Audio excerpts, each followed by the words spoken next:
Hey guys, how's it going? I'm Corey, and that's my buddy Lewis over there on the red bike. This is our journey across 21 states covering 9,700 miles. A ride we spent over 2 years planning. We faced it all: heat, rain, wind, snow, and even a hurricane. It was the experience of a lifetime, and at the end, we simply came to know it as the ride.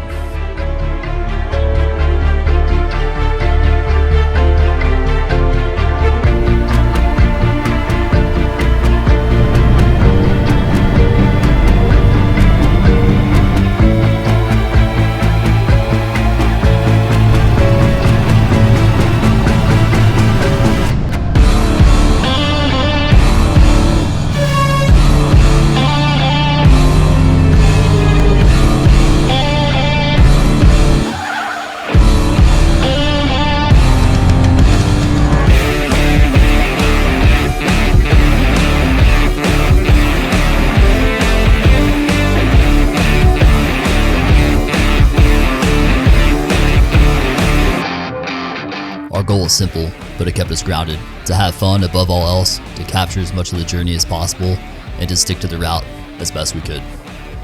We planned all of our stays in advance, which for the most part worked out well, and every decision we made revolved around staying true to the route. Here's an overview of our route. While we wouldn't necessarily stick to every planned road, our destinations were locked in.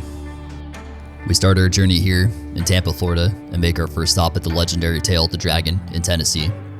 From there, we head north to the iconic motorcycle town of Sturgis, South Dakota. Next, we take in the stunning landscapes of Yellowstone National Park and the Grand Tetons, before continuing west to Park City, Utah, and the crystal clear waters of Lake Tahoe, Nevada. The journey then leads us through the scorching landscapes of Death Valley, California, and onto the historic Route 66 in Arizona. We wind our way through the mountains of Victor, Colorado, and head southeast to the classic western town of Dodge City, Kansas. From there, we ride south through Little Rock, Arkansas, and along the beautiful Gulf shores of Alabama before finally returning home to Tampa, Florida.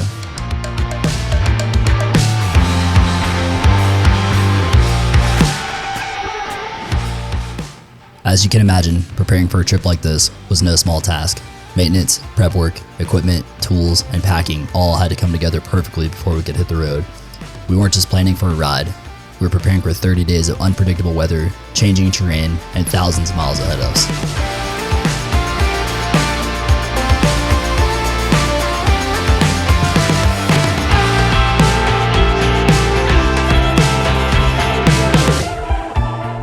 Light upgrades, new tires, brake pads, rotors, and oil changes were all part of the necessary prep to get our bikes in shape before we hit the road.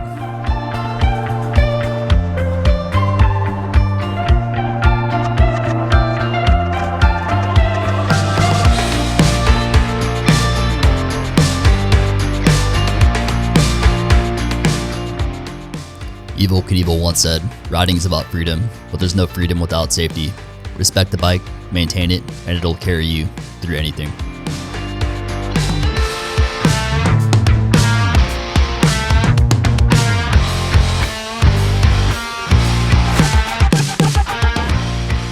Every piece of gear, every bit of hardware, every bag, everything had to be tested and vetted before it could make the cut for our ride.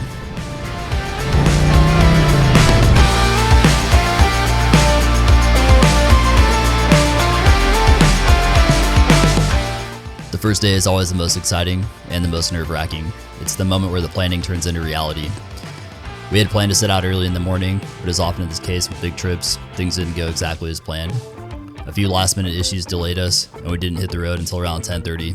Still, our bikes were loaded, our gear was strapped down, and our hearts were set on the open road ahead.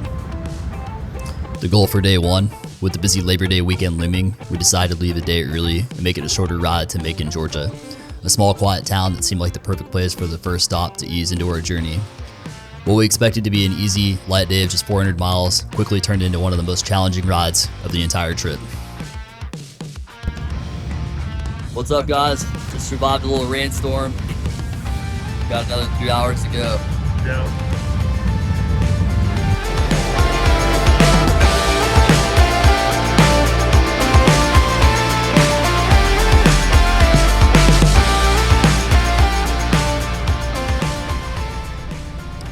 After riding through some rain and crossing the Georgia state line, we discovered that part of our route would take us down dirt roads. I was hesitant at first, but we decided to push on anyway, a decision I would come to regret not once, but twice. Yeah. 1, 2. Good. Well, day 1. Hey, at least you had your 360 camera on. Yep. And shortly after getting out of the sand, we found some more.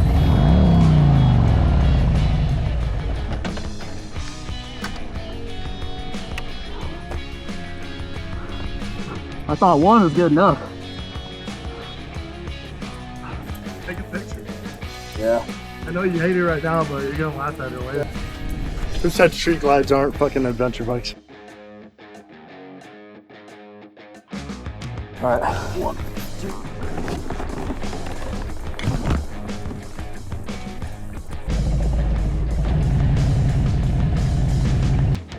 Trust me, in the Grand Olympics of crashing, snow takes home the gold, but sand easily steals silver. Thankfully, the only serious casualties were my pride and a few fresh scuffs on the bike. After a quick wash, we were back in the saddle, ready for more questionable decisions on the road, like this pizza place. Here's our Airbnb for the first night, equipped with a fully functioning elevator that opens up into your kitchen. Pretty cool. After a much needed night's sleep, we hopped back on the bikes for a 251-mile ride to the tail of the dragon. Here's a quick overview of our route for day 2. All right, man. You all good?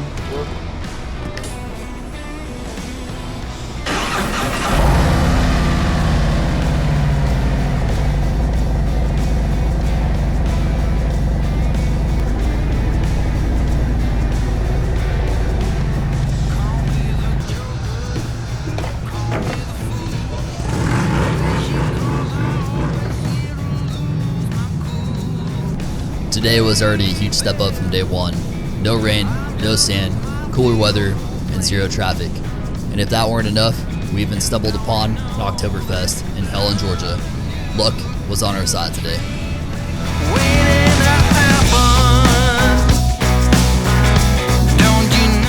After rocking out to Tracy Jackman, snapping photos with Bigfoot, and grabbing a few stickers, it was time to hit the road again.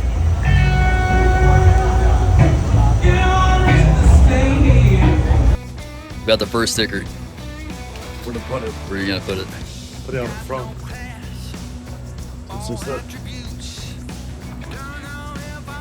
There you go. Bam.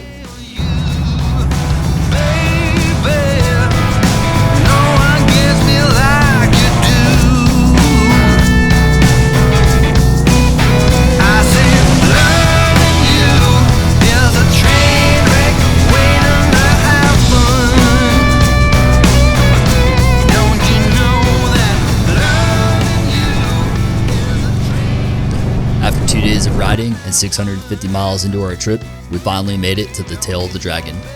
We checked into our room, lucky number 13, and unpacked. Here's a look at Deal's Gap, a great place to stay right at the entrance to the tail of the dragon. After exploring Deal's Gap, we rode down to the historic Tapoco Lodge for a burger, an awesome spot that's 100% worth checking out. After dinner, we hopped back on the bikes for a quick ride back to Deal's Gap, eager to get some much needed shut-eye for tomorrow.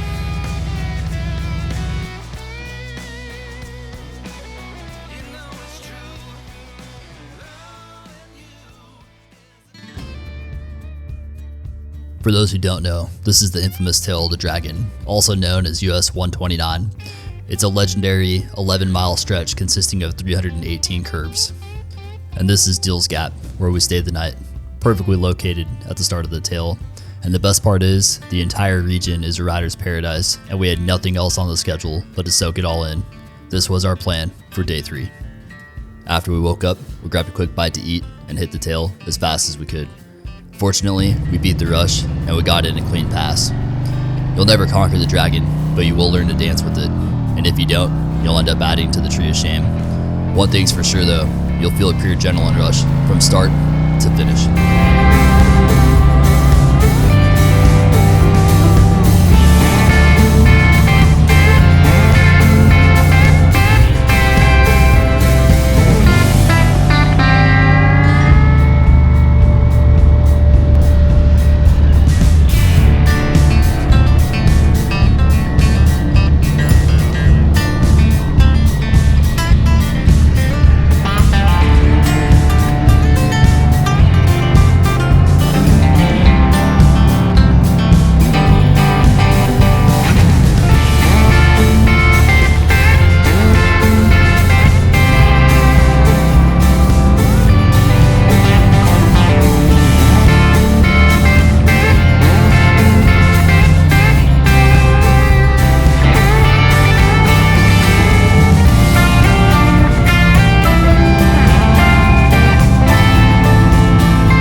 In total, we made 3 passes and logged around 320 miles in the area. Definitely one of the highlights of our entire 10,000 mile ride. And just a piece of advice, this is still a public road and you can absolutely still get ticketed. From talking to locals and other riders, it sounds like as long as you ride safe and you don't go over the double yellow line, you should be okay, and they won't usually give you too hard a time. That said, we did see a few people getting tickets.